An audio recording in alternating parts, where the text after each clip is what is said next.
দীর্ঘ 15 বছর ক্ষমতায় থেকেও যে সংস্কারের পথে হাঁটেনি তৃণমূল, ক্ষমতায় আসার 3 মাসের মধ্যেই সেই কাজ করে দেখালো বিজেপি। নাগরিক পরিষেবা এবং প্রশাসনিক নজরদারি বাড়ানোর লক্ষ্যে এবার বড় সিদ্ধান্ত বিজেপি সরকারের। বিধানসভায় পাশ জোড়া পুরসভার সংশোধনী বিল, কলকাতা মিউনিসিপ্যাল অ্যামেন্ডমেন্ট বিল 2026 এবং হাওড়া মিউনিসিপ্যাল অ্যামেন্ডমেন্ট বিল 2026। এই দুটি পেশ করল রাজ্যের পুর নগরোন্নয়ন দপ্তর। বুধবার বিধানসভায় ধ্বনিভোটে পাশ করা হয় দুটি বিল।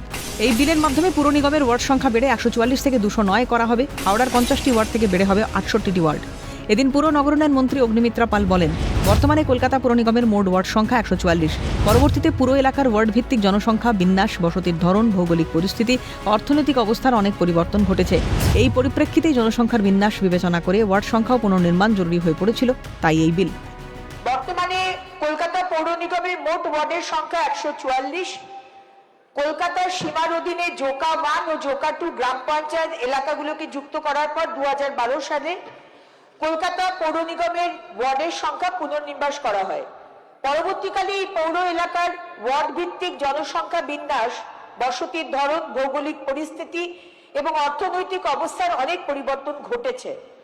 এই পরিপ্রেক্ষিতে জনসংখ্যা বিন্যাস বিবেচনা করে ওয়ার্ডের সংখ্যারও পুনর্নির্বাস জরুরি হয়ে পড়েছিল।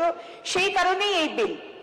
এই বিষয়গুলি বিবেচনা করে কলকাতায় উন্নত নাগরিক পরিষেবা প্রদানের লক্ষ্যে কলকাতা পৌর সংস্থার ওয়ার্ডের সংখ্যা বর্তমানের 144 থেকে বৃদ্ধি করে 209 করার এবং সেই সঙ্গে প্রতিটি ওয়ার্ডের সীমানা পুনর্বিন্যাস করার সিদ্ধান্ত নেওয়া হয়েছে।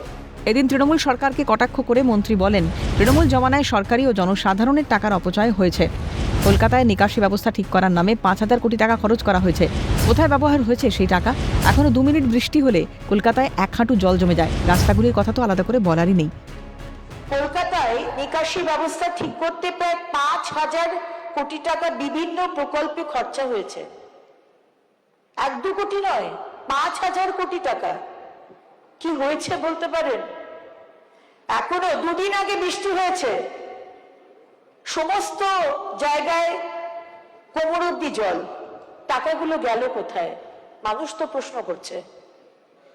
অনেকগুলো পার্কে সৌর বিদ্যুৎ প্রকল্প তৈরি করেছিলেন, কিন্তু তার কোনো রক্ষণাবেক্ষণ হয়নি। ফলে কোনো বিদ্যুৎ উৎপাদনও হচ্ছে কিনা তাও আমরা জানি না। সম্পূর্ণভাবে মানুষের টাকা, সরকারি টাকার অপচয় হয়েছে। এই বিলের জন্য এলাকাগুলিতে আরো ভালোভাবে নজর থাকবে প্রশাসনের। জনসাধারণের সমস্যায় আরো বেশি করে কাজ করতে পারবেন জনপ্রতিনিধিরা। বাড়বে উন্নয়নমূলক কাজ, মত বুদ্ধিজীবী মহলের। ক্যামেরায় জনি মণ্ডলের সঙ্গে খালিদ জামালের রিপোর্ট, ক্যালকাটা নিউজ।